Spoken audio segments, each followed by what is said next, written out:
السلام عليكم ومرحبا بكم في قناتكم فازولا كويزين. اليوم ان شاء الله غنكملوا الجزء الثاني ديال التصافيره ديالي عند جدي العروبيه ديال زعير. اليوم غادي نشارك معكم رفيسه ديال الحرشه طيبه على العواد بالحليب ديال البقره. رفيسه ديال الحرشه زعيريه الاصل اللي معروفين بها منطقه زعير بزاف بزاف واللي مشهوره عندهم، وما كاينش شي ضيف كيجي لزعير وما كيقدموش ليه الطبق ديال الرفيسه ديال الحرشه في الفطور. اليوم إن شاء الله غادي نوريكم الطريقة الأصلية ديال التحضير ديالها من يدين خالتي.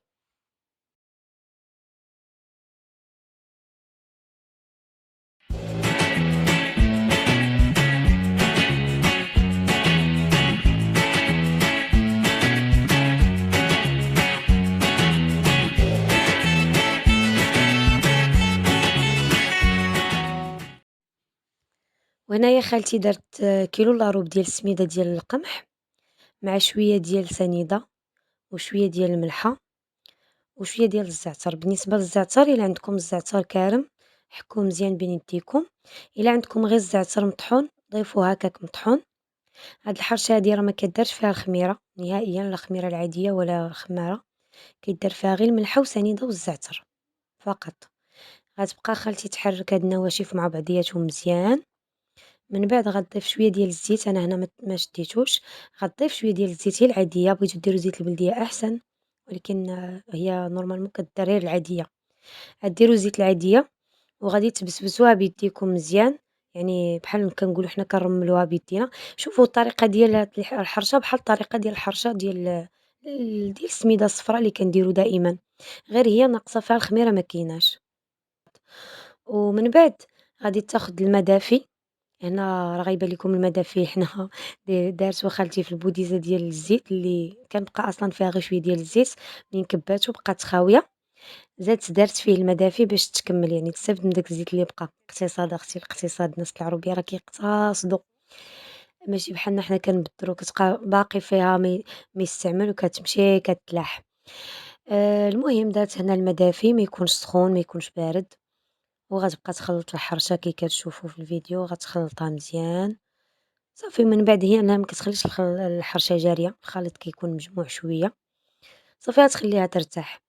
الحريشة تخليها ترتاح شي شوية، شوف ما كتاخدش وقت بزاف. أنا كنصايبها من غير حيت كنحماق عليها، أنا أصلًا كبرت بهاد الحريشة هادي. ملي كنت صغيرة وأنا كنجي هنا للدار عند جدي العروبية، وأنا كبرت من صغري كنعرف الزعاير معروفين بالحرشة، الرفيسة، رفيسة الحرشة زعما ديال هاد الحرشة ديال القمح بالحليب وبزبدة بلدية والزعتر. كتجي خطيرة، وكاين اللي كيبغي يزيد مرسيطة معاها، المهم كتجي زوينة. يعني كنصايبها في الدار ما كتاخدش وقت بزاف. هنايا خالتي خلات الحرشة ارتاحت واحد 5 دقايق حتى ل10 دقايق كاع، ترتاح غير شوية. من بعد بدات كترش بالطحين ديال القمح وتقرصها، كتقرصوها بالطحين ديال القمح مزيان، وغادي تمشي طيبها فوق الفران ديال العواد اللي كانت شعلاتو قبل جداتي شعلاتو ليها. هنا غتمشيو معايا للفران ديال العواد، زعما الكانون ديال العواد. هاد الكانون مصيباه جداتي الله يحفظها، هي اللي مصيباه، هي اللي شعلاتو قبل خالتي بالعواد. درنا فيه فوق منه واحد المقيله، هي فاش غادي نطيبوا الحرشه ديالنا فوق المقله دايرها خالتي كتسخن فوق العواد. هنا خالتي غادي تبقى تقرص الحرشة مزيان. هنايا عاودة كرصاتها في الصينية لأن قصرية كانت صغيرة بزاف. بالنسبة للحرشة ما تخليوهاش غليظة، وما تخليوهاش وما ترقوهاش عاوتاني بزاف، تكون ما بين وبين، ما غليظة ما رقيقة. علاش؟ لأنها هي ما غتنفخش، ما فيهاش الخميرة، يعني ما غطلعش. قد ما قرصتو قد ما غتبقى في داك السمك اللي قرصتو فيه في داك القياس. هنا خالتي غديرها طيب، ما كاينش ما دهنات المقلة، ما درت فيها طحين، ما درت فيها سميدة، ما حتى شي حاجة، نيشان لاحت الحرشة فوق المقلة، والمقلة كي كتشوفوا راه كانت سخونة. هنا غتبقى تزيد لها شوية ديال العواد شوية بشوية باش تزيد تسخن، تزيد تشعل العافية عفوا.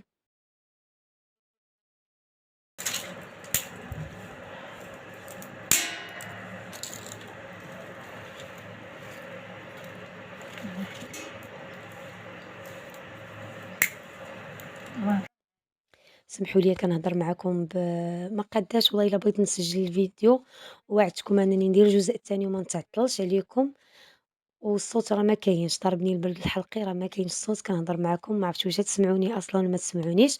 بالنسبة للصوت الحقيقي فين زعما صوّرت ما كتكون الغوات، كيكون الهضرة هنايا غنخلي خالتي تكمّل الحرشة في الطياب على العواد، ومن بعد نوريكم النتيجة ديالها كي كتكون. من تسالي الطياب نوريكم كي كتجي محمرة. غنمشي دابا أنا وجداتي للكوري ديال البقرة أنا جاية صبر باش عليا. نحلبو حليبة من البقرة، الحليب اللي غنستعملو إن شاء الله في الرفيسة ديال الحرشة. هو ما يضربونيش لالا. لا بغي بغي بغي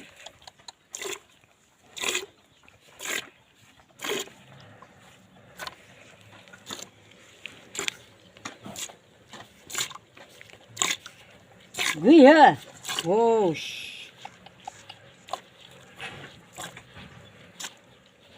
صافي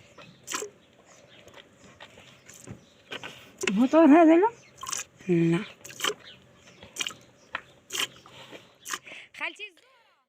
هنايا جدة اللي كتحلب البقرة، صراحة ماشي ساهل تحلبوا البقرة والله ما ساهلة.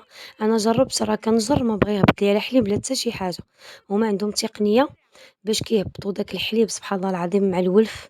صراحة حتى حاجة ما ساهلة في العروبية والله إلا شفت معاهم زعما شي حوايج هاد المرة، حتى شي حاجة ما ساهلة. أي حاجة كيديروها إلا وتا كيتعبوا فيها مزيان وكيضربوا فيها تمارة عاد كيوصلوا ليها، سوا الحليب ولا الخبز ولا أي حاجة كتشوفوها والله إلا الناس العروبية شابو ليهم، يعني كيضربوا تمارة مساكن. أنا واحد العجيل كيرضع ماماه أصلًا فين ما كتبغي جدة تحلب شي بكرة كتطلق العجل كيرضع ماماه شوية بحال كتعطف باش الحليب كيهبط دغيا. هنايا راه كنصور ليكم وأنا كنترعد بالخوف، كنقول صافي اليوم شي بكرة غتنطحني حيت كلهم كيبانوا ليا كيشوفوا فيا، كلهم مخنزرين. كنقول صافي هاد خصوصًا هاد العجل هذا شو كيدير فيا، صافي كنقول هاد العجل هذا غادي يجري عليا من الكوري. وغادي نمشيو دابا للكوزينة غناخد الحليبة اللي حلبات جداتي من البكرة، هذا هو الحليب غادي ناخدو غنصفيه في قميلة، غنصفيه في القميلة في الصفاية باش نفيضو على ود الحرشة. هنا راه الحرشة طابت وخالتي خليتها بدات كدك فيها لأن كتحتاج واحد الوقت باش تدكا مزيان، خصها تدكا ف منين طابت بدات كدك فيها. أنا نوريكم الفيديو كيفاش كدير ليها. المهم هنايا الحليب بعد ما صفيتو غنزيد ليه واحد 3 المعالق كبار ديال سنيدة.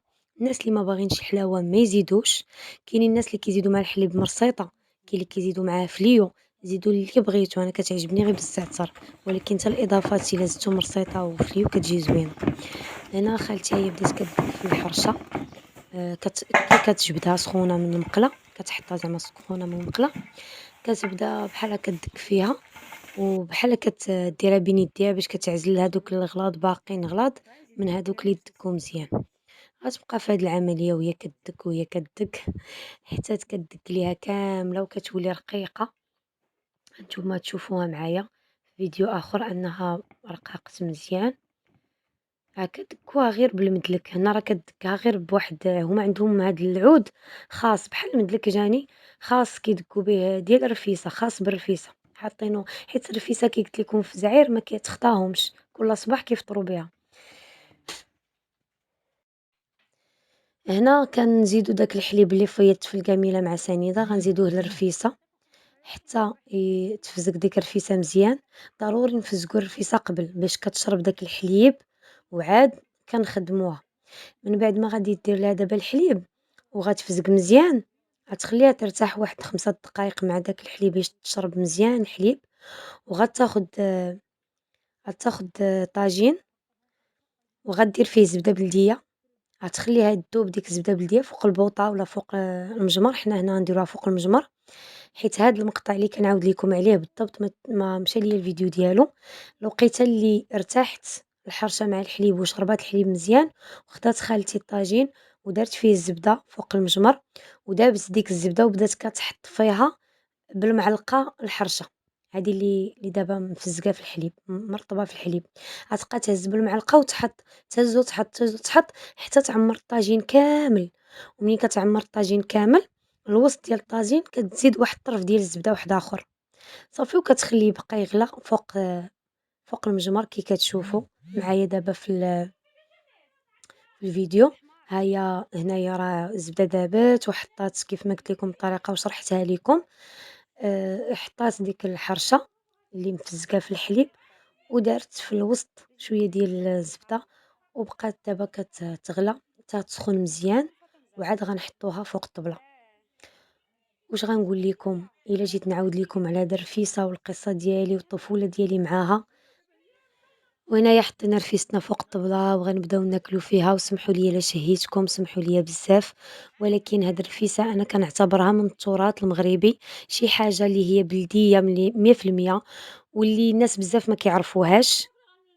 كاينين ناس ما كيعرفوهاش، لأن المناطق الزعرية واللي حدا الزعير بحال الرماني، بحال حد البراشوة، بحال المناطق المهم ديال الجزائر كاملة معروفين بهاد الرفيسة ديال الحرشة والزبدة والحليب، كتجي زوينة وكتجي بنينة. نتمنى الناس اللي شافوا الفيديو وتشهاوها يجربوها، كما قلت لكم أنا شاركتها معاكم من قلب العروبية. المرة الجاية إن شاء الله غنعاود لكم فيديو في داري هنايا وكيفاش كنصايبها عاوتاني بالمراحل ديالها، الناس اللي بغاو يجربوها ويذوقوها راه ما غتندموش عليها، زوينة بزاف. وما نطولش عليكم ونقول لكم السلام عليكم، إن شاء الله نتلاقاو في الفيديو الجاي، الجزء الثالث والأخير ديال التصافيرات العروبية.